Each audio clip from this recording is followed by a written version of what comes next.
Hey everybody, welcome back. We got another Loki episode for you with Mike and Eddie. As always, this is episode 3, so you haven't seen episodes 1, 2, or 3.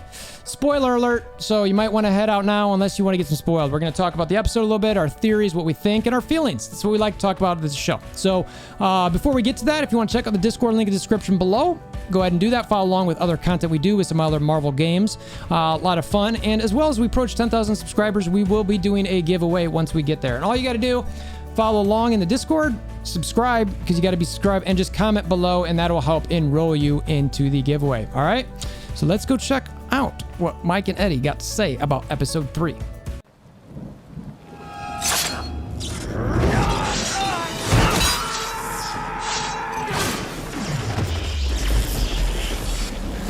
Bring me WolverThor! Hey guys, what's going on? Hey, bud. Hey, Thorio. Hey, see, look at that. Take 2 works just as good as take 1. That's what happened when your operator clicks the wrong scene button and you guys don't show up on the scene. Got to redo it. My guy. Yeah. This is his first time, guys. First time. I've never done this before. I'm new. Don't judge me. I've been enchanted and I just lost my way. So all right, so we got episode 3 of Loki. So the general high overview that I'll throw on this episode is there's some potential love stuff going on. I know we talked about this a little bit, and I think you guys poo-pooed me on it, but I'm still throwing it out there. Tons and tons of character development. That's probably, in my mind, the biggest thing in this episode, outside of maybe 1 or 2 other big reveals that I was kind of like, what? And then some theories about deception. I think we'll touch upon all of those as we go through the arc of the show, and we'll get your guys' thoughts. So, The episode starts out with Sylvie in a bar with C20. That's the guard that she kidnaps earlier in was episode 2 from the circus tent and all that. Right. And she's trying to find the timekeepers, where they're at, and potentially what's going on there, right? So eventually that scene cuts to, after they're going back and forth a little bit, it cuts to Rock's cart with the Enchantress outside of the enchantment, touching her head, getting the information, and it shows Loki and the TVA coming up. But when you guys were seeing this scene, and Eddie, we'll start with you, what were you kind of looking at? What did you see? Is there anything that really popped out at you?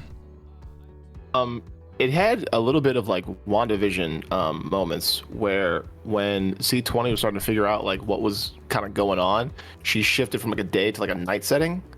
It was almost that moment in WandaVision, like the first 2 episodes, when she would like when Vision would know what was happening, and then it would like glitch, and then to like the next scene, it felt kind of like that. It didn't really show much outside of how she operates and how she gets things done when she's tapping somebody's head.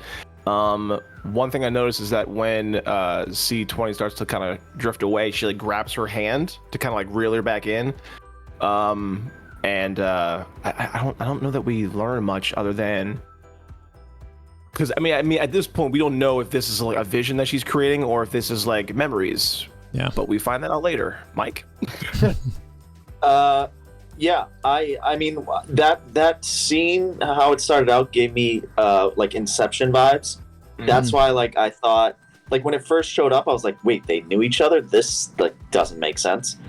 And then when she starts asking about the timekeepers, where are they, all that stuff, I was like, oh, okay, she's in her head. But yeah, you kind of I get to go whatever you're gonna call Sylvie, this, you can tell she's doing some weird enchanting stuff and getting in her brain. But I thought it was a cool scene and cool just vibe to start out. But I think, yeah, I don't know. We can talk more. Okay. Yeah, I mean, because quickly after that, after that scene, and it shows at Rock's cart, like I mentioned, it cuts to the TVA with Sylvie going towards the timekeeper. She's kind of kicking butt, knocking out a bunch of security guards. There was one moment in there where she tries to enchant a security guard. It doesn't work. She clearly looks confused. We can touch on that a little bit. Loki follows her there. Obviously, he remembers his daggers are in the locker from when B-15 put him in there. So he has to go grab those, and then starts heading her way. As he gets to her, he starts trying to convince her to work together. She refuses, and eventually they teleport. But before we get to where they teleport and all that, When they were running around the TVA and the conversations they were having, the lack of the ability to enchant, what did Mike? We'll go to you here. What were the stuff that you were kind of seeing happening there? And I mean, did you really think much about the fact that she couldn't enchant there, or was it just that you can't use magic there, like we already know? Yeah, I mean, I think they've said it from the very beginning. Like, powers don't work in that world. Whatever powers you may have. I mean, Loki was basically like rendered useless when he tried to do that. When he tried to escape in the first episode. And, you know, it's interesting because I feel like, and the more we go into the episode, Sylvie kind of talks about her knowledge of the TVA, and for her to be surprised as soon as she did that, like, really, like, would, like, surprise me, you know? Like, that's a good point. You would think with how much she knows about that world that, like, her powers being useless once she tries to attack, sorry. You're good. Would be like one of the first things like that she realizes. Yeah. Like, it's almost like she had such a big plan, and like her plan like went to crap as soon as that happened. Yeah. What about you, Eddie? Yeah, I agree with Mike. I mean, it was kind of shocking that she would go to use her powers and like not realize that she couldn't, because, like Mike said, with all her knowledge of the TVA and all that, like, I mean, she knows enough that you would think that she would know that powers don't work up there, or in there, wherever we are, which I want to discuss actually. But so she does that. She's like, oh God. And then we see her like hand-to-hand combat, which is like dirty. I mean, she was like, I mean, it feels like ever since Daredevil, there's a hallway scene in like every movie and television show now. I'm amazed by that, because like, I'll just wait, it was a hallway scene, here comes. You have to launch yourself off a wall every time. You have to, and that was a sick move, by the way. But so there was a hallway scene, she hits it, and then I found it interesting that like Loki's trying to convince her to like work together. I guess because he thinks that he's her in a different form. He figures, okay, I can probably just like talk to you and figure it out. Yeah. I also said that I also like that he said you lack vision, which I thought was a nod to WandaVision again, just because of vision. Anyway, before they drop into the the Tempad portal, Renslayer shows up with two guards, and she has the I guess the pruning rod. I'm not sure what do they call it again? That's a good name. I like it. And she goes to swing at them. I think we can all agree that she was aiming to set them back.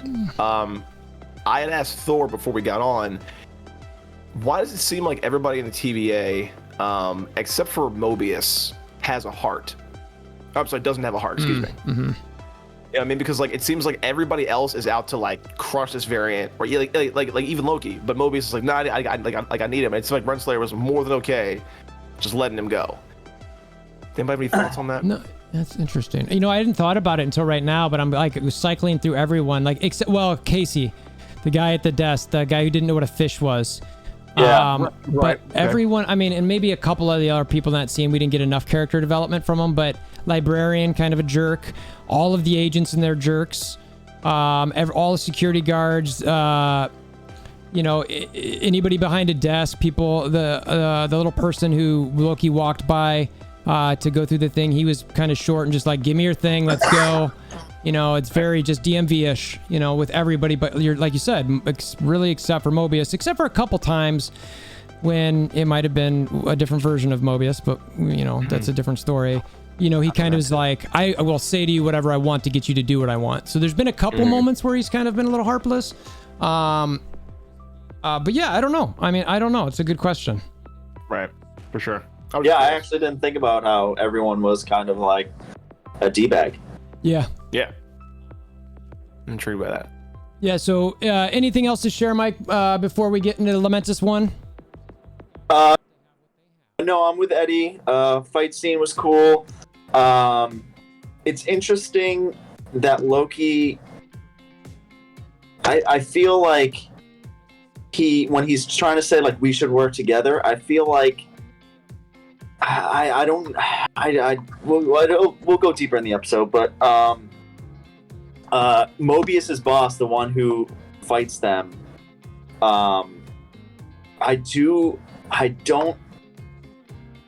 she had like a weird look when she like showed up in that hallway, like very like what's the word I'm looking for? Like she saw Sylvie, and it was like almost instant rage sort of thing.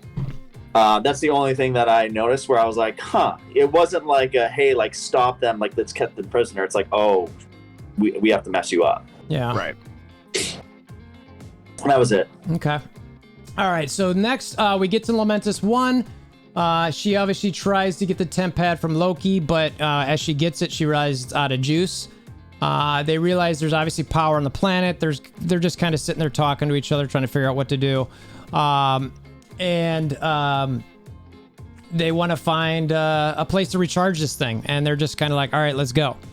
There was a little bit of dialogue in there. I'm not sure how much you guys want to kind of focus in on it, but what was your kind of, where were you guys at with that specific scene? Is there anything in particular that kind of jumped out at you? I noticed like when they exit out of the, like when the first meteor hits and they start running outside, they were saving each other, which is interesting. Like you would think for someone who's chasing you, and you're being chased by someone, you wouldn't want to you wouldn't want to get rid of them to get out of there, and just find a temp pad and leave or whatever. But I guess they realized that villains do that thing where like they need each other. That whole like double cross kind of nonsense. Well, also too, I think it was also the case. I would say in that regard, I think Loki realizes he needs Sylvie as like just to figure out what's going on with the TVA and like probably find a way out. And Sylvie knows she needs Loki because he has the temp pad to get out. So it's like that's why they were helping. Like she needs him alive so she can get out of that world, and he needs her alive so he can basically figure out everything that's going on. Right. I got you. Also, was that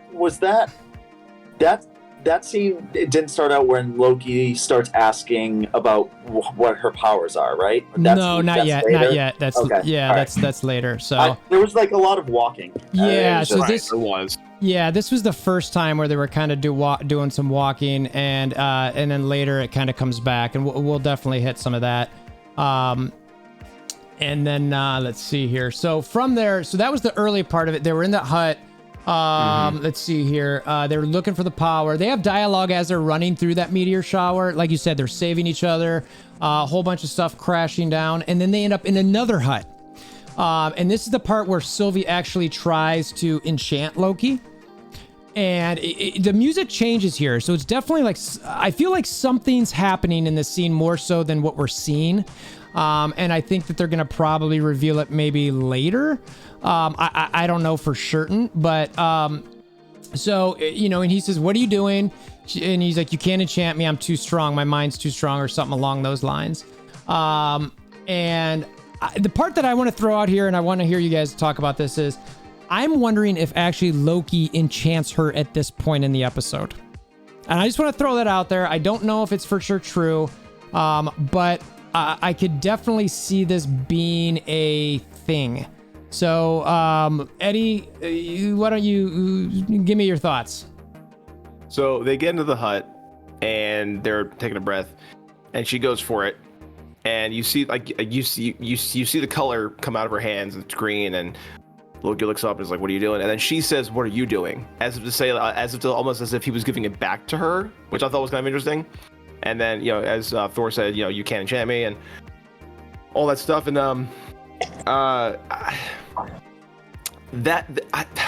part of me feels that way, that like maybe he kind of like reversed it on her, and pulled a little Uno card and reversed it, and like this whole episode is just him going through her head. But does he know how enchantment works yet, or is that only? Well, so this is the part I want to throw in. So later he acts like he's asking about it. And maybe that's true, maybe it's not. I truthfully don't know. But in episode 2, when they're fighting in that Roxcart store, he comments about how that's some cowardly form of fighting or something like that. So to me, that's like, okay, he clearly knows. Or it could just be something as simple as, her like hiding and using other bodies. So he didn't say you're enchanting people and that's cowardly. But I don't know. So that's kind of where I'm at on it. Anyway, it's up in the air. Enough is unknown where it could be, he could know. Right. Mike, what do you got? don't. So I do. I'm in the same level as both of you. I think there is an enchantment going on right now. I don't think it starts there, but there is also this logic. Again, we don't know exactly for sure who Sylvie is, whether she's just Lady Loki, Enchantress, or what. But if she is Enchantress and her backstory is that Loki gave her her powers, then, you know, maybe that part where she touches him, like kind of either like gives Loki like, oh, I know what you did, like gets like feels her power or something. I don't know, Right. but or he's always had that power because he has used mind control before, so it's not off like the beaten path of Loki to like take over someone's mind. Has he? In Avengers. But that was with the staff, though. Oh, that's right. Yeah. You're right. Him, Yeah. him. That's Yeah, what I you're meant. right. My bad. You're right. Yeah. You're right. So yeah, I don't know, but I do think when we talk about the rest of this episode, I do think we're basically in a visual enchantment of whose it is it. I don't know, but we'll see. Okay. Yeah, it seems like a definite turning point, though. It just felt like something happened here, but like Yes. no one knows what it was. That's what it felt. Yeah. Yeah. The only thing I will say is when she did touch him, it did get like weirdly sexual. A little bit. Yeah. Like she tried to be like sexy about it. Like Yeah. usually she Yeah. just like touches someone's brain. She was like grabbing like the neck to kiss. Yeah. Yeah, she came right up in there. Yep. Loki unload. That's some Homelander stuff for you right there. Homelander on Homelander. For all you boys fans out there. That's a great show. All right. So anything, Eddie, we covered everything there. Anything else you want to chime in on, or? I think so. I think we're Okay, good. all right. I think we're gonna move on. Let's see. All right. So at this point, again, they leave that hut.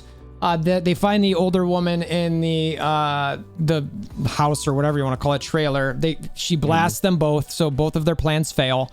I don't think there's much really to discuss here, except for it was pretty funny, and they find out the fact that there's a train at the edge of town that'll take them to the Ark, which is the way to get off of the planet. It was a nice little like Kill Bill callback though, when she kicks open the door and gets shot with the blaster. Oh, and yeah. That was kind of sweet. Yeah, that's true. That is. I didn't even think about that until you just said that, but definitely a good call. Let's see. Okay, so then they get to the train. There's a giant line out there. They do their. quick. Oh, go ahead. Hit it. Real quick. So I want to say one thing about that scene. She calls them devils. Yes. Did you notice that? I did. Yeah. And then there was the reference of the stained glass in the church. Uh-huh. So because he tries to impersonate her husband, and then she shoots him too. That's the one thing I wanted to touch on.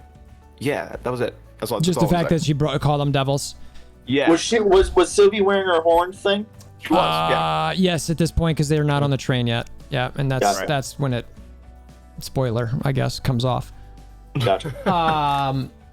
Okay, all right. So then they get to the train. You know, there's a long line. Everyone needs tickets. They're only letting the rich in. They trick themselves off. Loki turns himself into a guard. They get on because she enchants the guard at the door because they don't have tickets. So they both kind of work together to get on the train.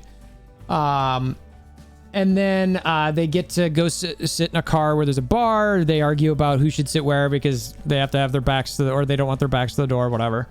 And really this whole scene, at least this first part of the train scene, is again a lot of bonding and character development.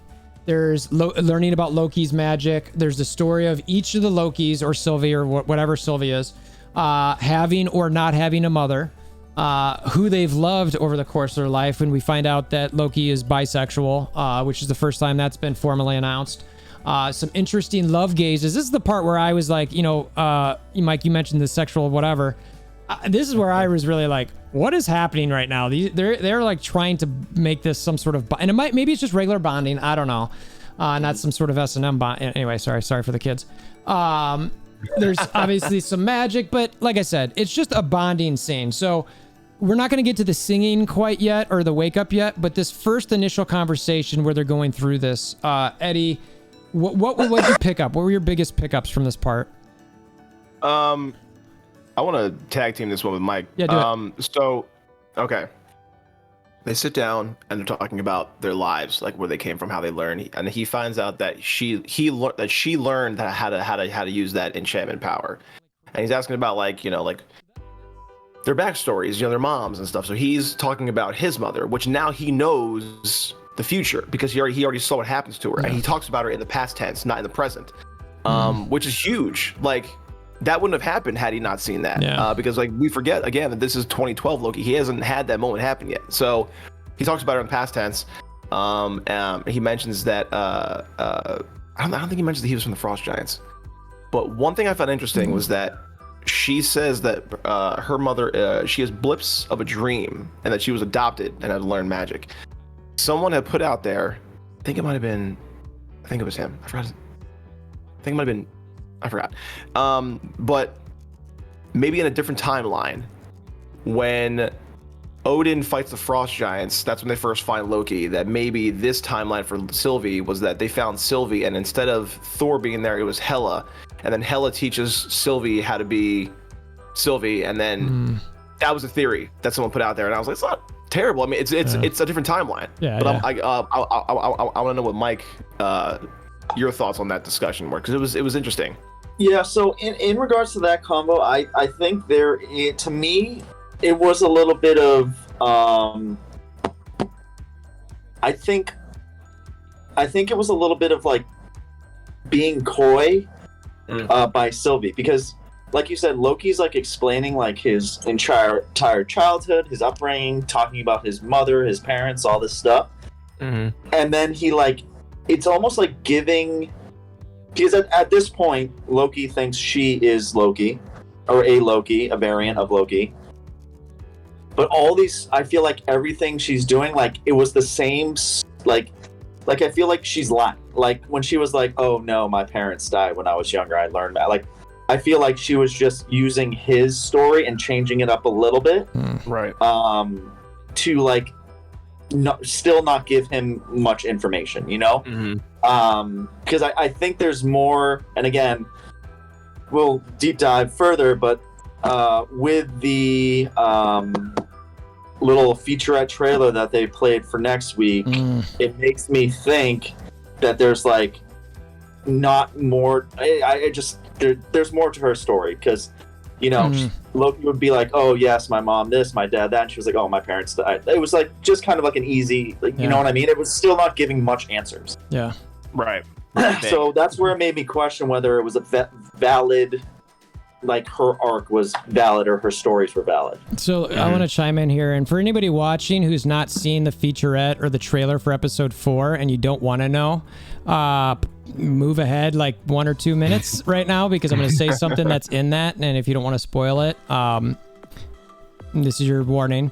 So Mike, I think you're talking about when she comes in as a kid, at least, right? And for me, what I think is happening there is, I think she was brought into the TVA as a child. And the reason she has blips of memories is because she only knows her parents as a child.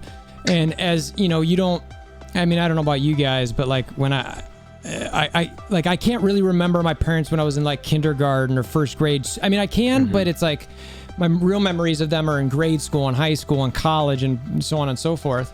So I wouldn't be surprised if the reason she said that isn't necessarily because something's amiss, but it's more the fact that maybe she first got to the TVA and has been basically running from them since she was a child. That's my thought. Maybe I'm wrong, but that's my thought there. Yeah, that's fair. Okay. Anything else you guys want to hit on that? Welcome back. We're spoiler alert over. Spoiler, come back. I'm waving at you people. All right, so let's see. So they were the bind. Okay, so then basically Loki is getting drunk. She falls asleep or whatever. She wakes up to him drunk, or I'm sorry, he's full. He's singing. He's just doing his thing. Everybody's singing with him. It's like a whole big party. One guy, for whatever reason, at that point decides to look at Loki kind of in a strange manner, and kind of goes off. And, obviously Sylvie's freaking out because he's not in his costume, or he's, looks like his regular variant self. And then, she's kind of yelling at him. He does the another slam after he has it. Yeah, so that was a shout out to Thor 1, which was great. I loved the Asgardian singing. It felt very Lord of Rings-esque in my mind, which I sometimes do enjoy. But obviously, eventually, there come some security guards in to bust it up. So there wasn't a whole lot there for me other than just Loki being hilariously drunk, singing, and then some fighting. But Mike, is there anything special that you picked up here? So this is where I think if I think Sylvie's enchanted by Loki currently, this is where I think happens. Because the wake up when she does that was pretty much exactly how the wake up like blips started with that security guard in the very beginning. So like it kind of was just like a zap and Loki's partying, having a good time. It's funny too because she says after she wakes up and she's yelling at him for being drunk, she says like, put your costume back on, you're going to get noticed. And then as soon as she said that guy is looking at them weird. Right. So it was almost like putting it into the universe sort of thing. Like almost like if Loki is like controlling the situation, like he's like, oh, might as well just get caught now, Oh, okay. And the fighting I found interesting because they were like beating everyone up, and then I mean, we won't like fast forward, but like they were kicking the crap out of a security guard, and then all of a sudden Loki gets thrown out of a window, like random. Like the two security guards are gonna overpower this. The easiest way he was killing everybody, and then two guys were just like, bye, and that was it. Oh, it's a good point. And when we talk more about things that happened in the episode, it was things like that where like things look just to happen so easily, is I guess I'll put it. But yeah. But and then she jumps off the train to chase after him, obviously. But it was just one of those things where I was like, it also makes me like we can talk about the very end how I didn't think this episode necessarily wasn't the best because I think it was a lot of character development, but it's also like there was a lot of wasted moments. Like even that walking scene where they do meet that lady in the little cabin, that was pointless.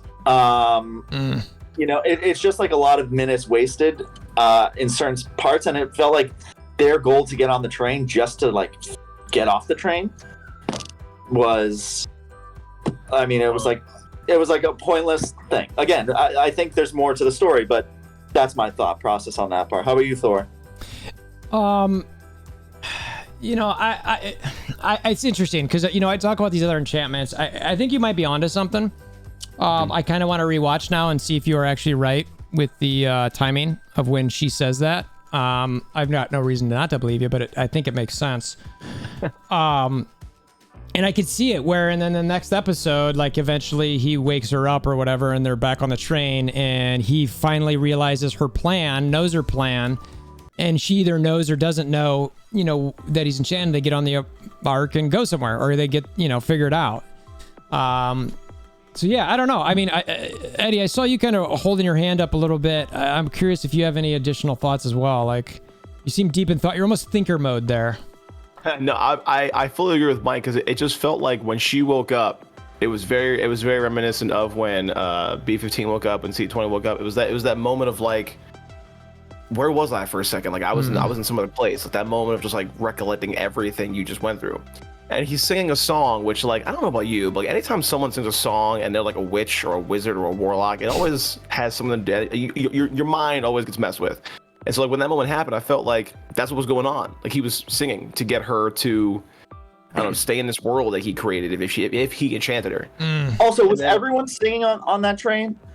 Because I feel like he was singing some Asgardian songs, and it's like, how do you know the language? How does the whole train know the language? There was that woman who was playing some kind of instrument, but she was going with it. I was like, how does she know that? Like there were little cues, like Mike said, that were like, it's interesting. And then like Mike said, like the fight scene it felt very like, I don't want to say choreographed because that's obviously what it was, but like it felt very scripted to the point where it was like you were whooping everybody's butt, and all of a sudden you get thrown out of the car by two dudes because you weren't paying attention. Like you were so. I mean, also, he takes a knife and throws it and like wildly misses. Like why? I mean, like right out to the side, like just narrowly misses her. But it's like he doesn't miss. Yeah. Loki. Like, yeah. Because like even when Hawkeye shot the bow and arrow in Avengers, he caught it. Like he didn't even see it. Just bing. Yeah. So like for him to miss, it just felt very interesting. That's a good point. So then, so like then they get booted from the train car. She jumps behind him because she needs the temp pad and he has it. And this is where it gets interesting, and I have a lot of questions. Yeah. So all right. So from that point, like you mentioned, Eddie, the temp pad gets destroyed. She's. By the way, I just want to say one thing also in regards to when he pulls out the temp pad, it was very much like the magic where he like pulls out something and it was just way too broken. Like it was like extraordinarily like broken. Like I can understand it would probably break if it was in your pocket and you fell off a train, but it was like one of those things where it was just like over the top. Yeah. Right. Yeah, that definitely felt like some sort of illusion for sure. I was like, all right. Like it's one of those things like power isn't going to help that thing. You need to like rebuild a new one. Yeah, and I also feel like these scenes that we're talking about, Loki is very similar to how he was in Pompeii, where he's like, nothing matters, everything's fine, the world is great. And it's like, bro, you're on this planet with no way out. Like, wouldn't you be a little bit more worried? So well, also the way he was acting too, he was acting for the first time around her was very much more in control. Like he had like way more confidence than like worry or questions or anything like that. He was very like cool, calm, and collected. Like, we're good. Yeah, don't worry, we got this. Yeah, you're right. You're right. So okay, so the temp pad, it does look destroyed, potentially illusion. And then this is another walking scene. They decide that they've got to head to the Ark and try to get on board. Lots of dialogue here. And this, to me, was probably the point of the biggest reveal of the episode, in my opinion, where they have this discussion. And eventually, I forget exactly how it's said, but they're talking about the folks in the TVA and how she mind controlled C20 and going on her old memories. And this is when they're talking about how she does it. I think that's when they're talking about it. But he realized, she's like, wait a minute. How are you building on her memories? They're created in the TVA. She's like, basically like, no, they're not. They're variants. And he goes, wait, they don't know that. And that to me is like, wait, what?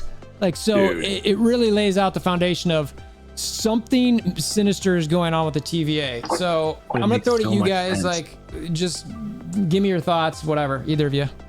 Yeah, I mean, I would say that I think from what we've talked about, I think we've talked about how the TVA just seems sketchy. I think Mobius is the only one that seems like pretty cool, but it just seems like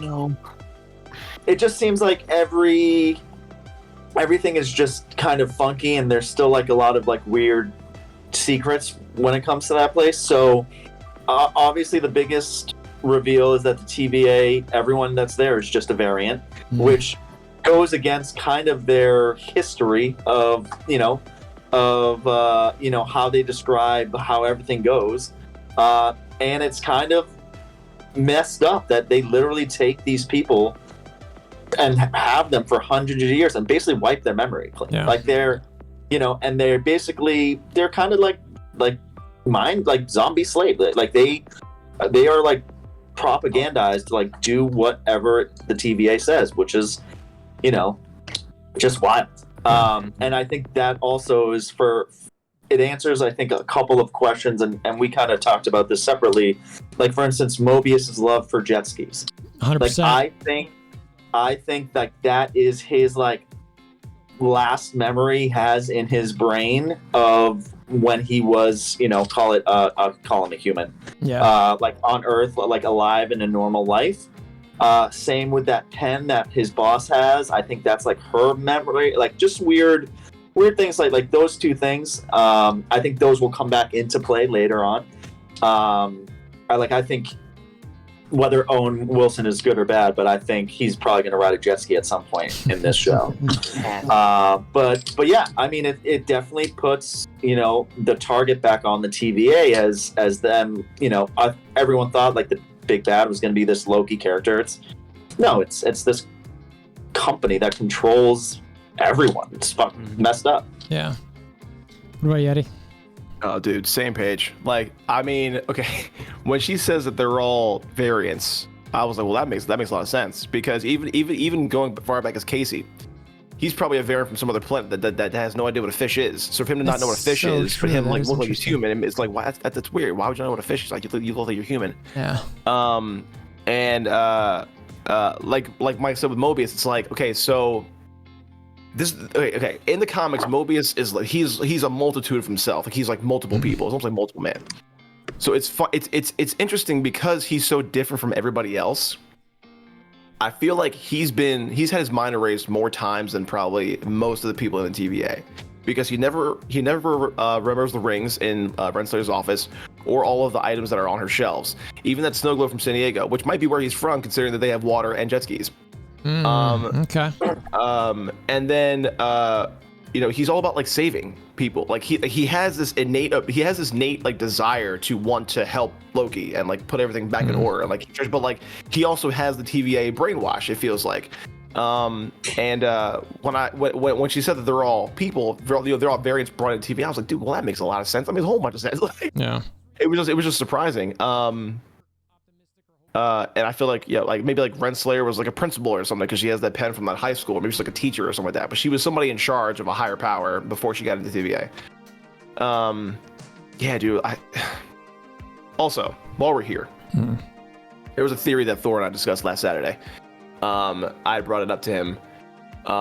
Mike, you might have heard it. I'm not sure if I mentioned it, but you might have heard about it. Remember in Ant-Man and the Wasp, when Hank Pym is going through the quantum realm? And if you look in one of the clips, like if you look close enough, there's like a city off in the distance, right? Okay. Yeah. I bet. I think maybe no, but right. Go on. Right. And it'll be playing in the background at some point of this video, by the way. I happen to put that clip in. There was discussion that that's where Kang is, like that's like his city. If you go back to the first episode of Loki, when they're walking through the TVA and he sees like the futuristic city that is the TVA, it looked very similar to the outdoor shot of that quantum realm shot in Ant-Man and the Wasp. And then when they're on the elevator and he's talking to Mobius, he's like, yo, how long have you been here? He goes, well, it's hard to tell. Time works differently here in the TVA. Similar to what Scott said in Endgame, I was there for 5 hours. Time works differently in the quantum realm. There was throwing the theory out there that those places are related. What are your thoughts on that? I'm just curious. I mean, it would definitely make sense. I mean, it's a smart way to, again, like kind of bring the worlds together. Right. I didn't hear that theory. You didn't say that, but I do like it, because especially when he did say, time works differently. It sounds like he's probably in the quantum realm, or like a offset of the quantum realm. Mm-hmm. It would also make sense with that. I mean, they use the quantum realm to time travel. Mm-hmm. So like, the TVA goes all through time, so it's definitely and most likely an offset of the quantum realm, which is a good catch by you for sure. So I'm down with that for sure. Nice. Right. I also want to talk about so back to when thank you for your input. Back to when everybody's when Enchantress hits B-15 with her enchantment too, she wakes up, and that's a clue right there too, that she was somebody else as well. But I'm curious who she was though, because she's so hell bent on destroying people. I'm curious what her role was. Anyway, before she became a TVA agent, or a Minuteman. Yeah, it starts to call it Minuteman because 2021. We're trying to be like yeah. We'll leave that for another day, I suppose. All right. So, anything else before we jump to the city? No. If you guys think of it, we'll hit it. So just lots of walking. Yeah. So they finally walk into the city. They're walking around, just getting towards the Ark, and then the security guards close the doors to get to the Ark. Mm-hmm. There's a bunch of people waiting outside. Obviously, they're pissed, and they're like, all right, they're gonna still try to figure out a way to get on board, so they want to try to go around. Everything's falling. Apparently, the meteors and the moon that's crashing in them is just going like really dissolving or breaking apart at this point. And there's one point that I just need to bring up, because really they're just running around avoiding stuff. But there's one point that's like, what? And it's when Loki stops on a dime, says, I got this, turns around and just throws his arms up and just sends this building back up. And I'm like, all right, bro, like, this is like some crazy. Well, first off, why didn't you just throw? If you truly have this type of magic, why didn't you just throw the Hulk out of every building you were ever in? You know, like Right. no one would ever touch you because you can just throw things around. You know, I heard some people talking about maybe he actually picked up a time stone when he was in the TVA and he brought it with him there. And I'm like, I'm not really buying that because I don't think you just know how to use the time stone. If I remember right, Doctor Strange had to study to figure out how to use that. The other part of this is, okay, it really is a enchantment at this point. He can do whatever he wants. So it doesn't matter. You know what I mean? But I had to bring that up because I really want to know, is it something of the three I mentioned or something else that you guys are thinking about with that? Why you got? I mean, for me, when he did that, it goes again right back to the train. You got thrown off the train by two dudes, and you can throw a building. Yeah. Like, what are we doing? And I think again, I think that leads to again this being, call it an enchantment or a dream scenario or in a brain, because I feel like it's one of those things. I'm going to use like the Inception terms, but like if you like die in a dream, you wake up. Yeah. So I feel like if they were going to get crushed by a building, Sylvie's mind would wake up and he wouldn't have control. So like, I think it's a crazy power to use, but I was utterly shocked when he did that because I was like, where has this guy been? Yeah. Ever? Yeah. So that, yeah, I think I laughed. I was like, what the what just happened? Yeah, it was a bit silly. Eduardo? I'm on the same boat. When I saw it, I was like, he's never done that before. And if he has, why has he been using it? Yeah. There were two smaller instances where he used like a telekinetic ability, and that was when he pulled the Roomba in episode 2, and then that was also in Thor: The Dark World when he gets put in prison. He like smashes some chairs, but he doesn't really. It was almost telekinetic. He didn't use his hands. Those were two moments, but those were like smaller things. Yeah. Dude stopped a building from like, and it was like right here. Like it wasn't anything like, it wasn't far away. It was close. And like Mike said, like the relation of that to the train scene are two very different moments. Like you're getting blasted and then you're stopping a building. Like I just, it's a weird roller coaster that either he is projecting or things we're literally just finding out about Loki, which I'm curious to know which one it is. But it was a great one take shot. Thought a lot happened. Pardon me. They had a little fight scene in the middle, and then the platform exploded. I thought it was funny that he thought that they could that they could change the outcome of that thing taken off by just hoping them to be, we haven't tried. Yeah. And she's like, yeah, and she agreed to it so willingly. She's like, yeah, sure, let's give it a shot. Yeah. Like, okay, interesting. But you know how it ends because you've been there before. Because even at the top of the episode, she goes, "Lament 1, this place is there." Like, yeah, she's been there before. Yeah. Right. So she knows the outcome. It's always gonna be the same. They both do because he studied it. She travels through. Pardon me. She travels through apocalypses because that's where she can escape, and no one's gonna know the difference. So she's been there before. So for him to offer up the idea that they could beat this apocalypse, and she agrees to it so easily, and then sees him stop the building, it's almost like she was just going along with it. I feel like she was playing him almost. You know, it's well, interesting. no, I think that's while he's trying to play her. Yeah. Sorry, go ahead.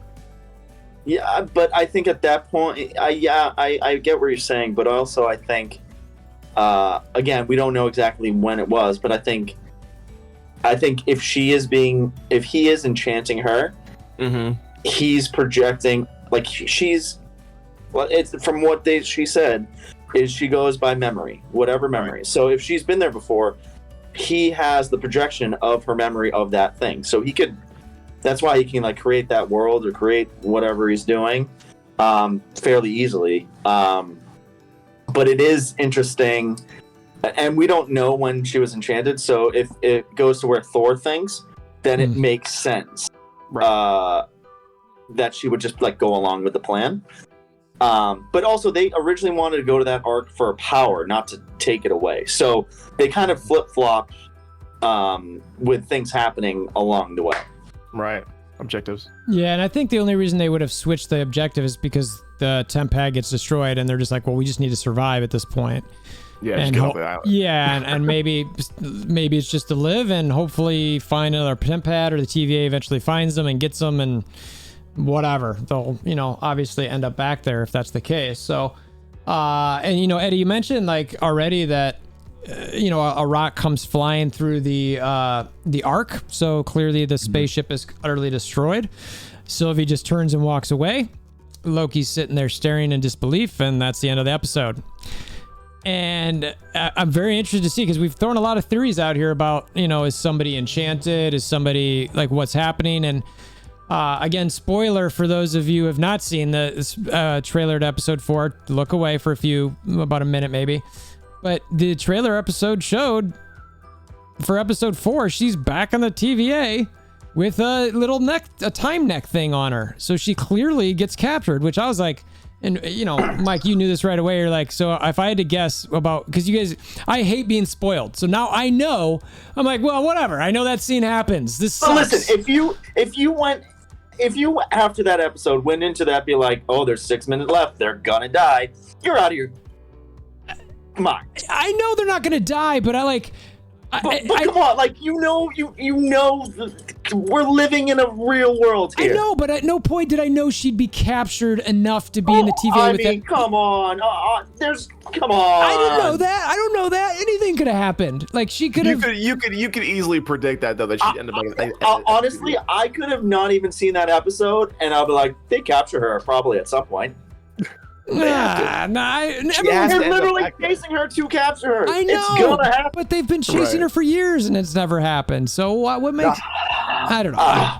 I just look. I know it's not a huge spoiler, but for me, it's me and how I like to enjoy. I like to immerse myself in movies. I like to act like I know nothing and I'm experiencing it for the first time. It's why I can't watch spoilers, and you typically can and don't care. I'm very much. Oh, I will deep dive into the crevices of the internet to find out any answer I can. Yeah, I need to pull back some. But also, here's the thing. Here's the thing about Marvel. They might show you a spoiler, but they won't show you when it happens. Yeah. Like, I mean, that's also very true.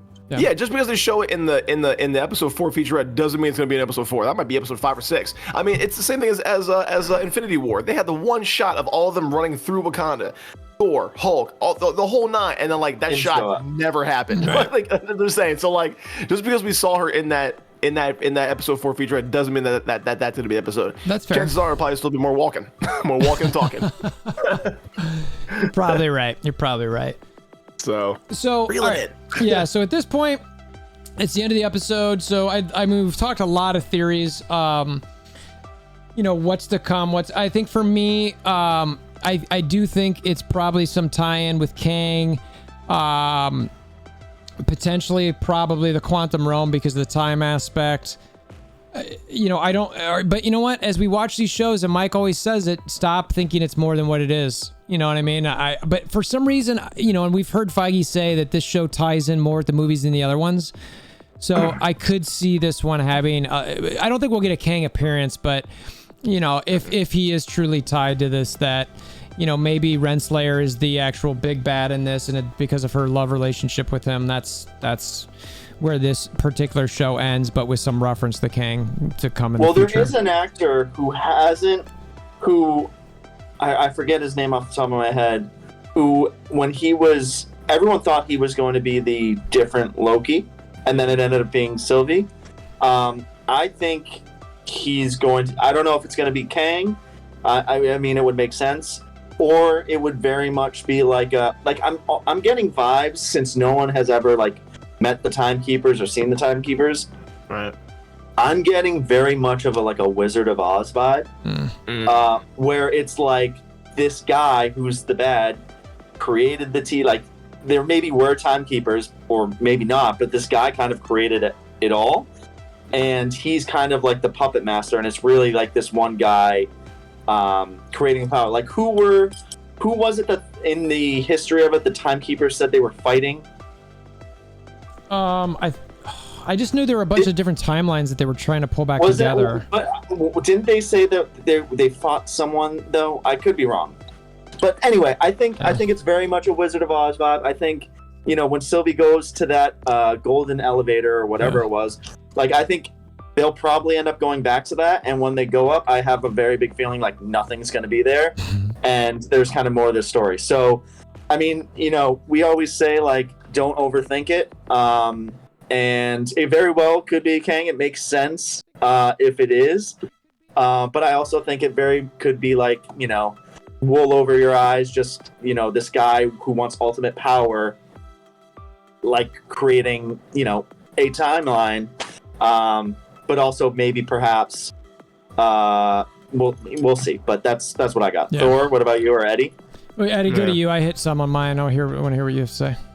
No, I like Mike's theory. It's actually very interesting because it seems like that. I mean, there was a show that I watched on Netflix recently, Castlevania, where like there was a town full of people that were like, oh, we have to do what the king and queen say, and then they sneak in behind the curtain, and the king and queen are dead, and you're like, oh, well, that's interesting. So what were you basing this off of? And it feels very much like that, where it's like you're doing all these things for someone you've never met, you've never seen before, you've never actually physically touched. So who are you getting your information from? Because I remember at one point she was like, the timekeepers are watching this case very closely. And you're like, are they really though? Are they? You're like, are they? Who are they? We've never seen them. Right. And because they're all variants that were, I guess, I want to say brainwashed to be in the TVA, you don't need to have never met them, or you don't need to have met them to believe in them. They can just make you believe in them. And so it feels very much like what Mike said. It feels like Wizard of Oz, where like once you get behind the curtain, it's just some small dude like running all the circuits, just moving things around. Like that's definitely what it was. If it's what it feels like. Yeah. So we'll definitely see how it shakes out. I'm looking forward to episode 4. We only got 3 episodes left. You know, I imagine episode 4. I mean, as these shows, granted, this show's moved faster, I feel like, than the other ones. I still don't expect to get a whole lot of answers until the final episode, or, you know, enough answers that at the end of episode 5, and then there's 6 is just fighting or some culmination or climactic scene for the entire episode, which we'll see. And then there's 3 more episodes. Yeah, there's only 6. Correct. There's only. Yeah, I mean, I think we get real nitty gritty starting next week. We probably won't, but like you said, you know, first, second to last episode, we'll get like the big reveal or how it connects to, you know, the future of the MCU and all that, and Doctor Strange and everything.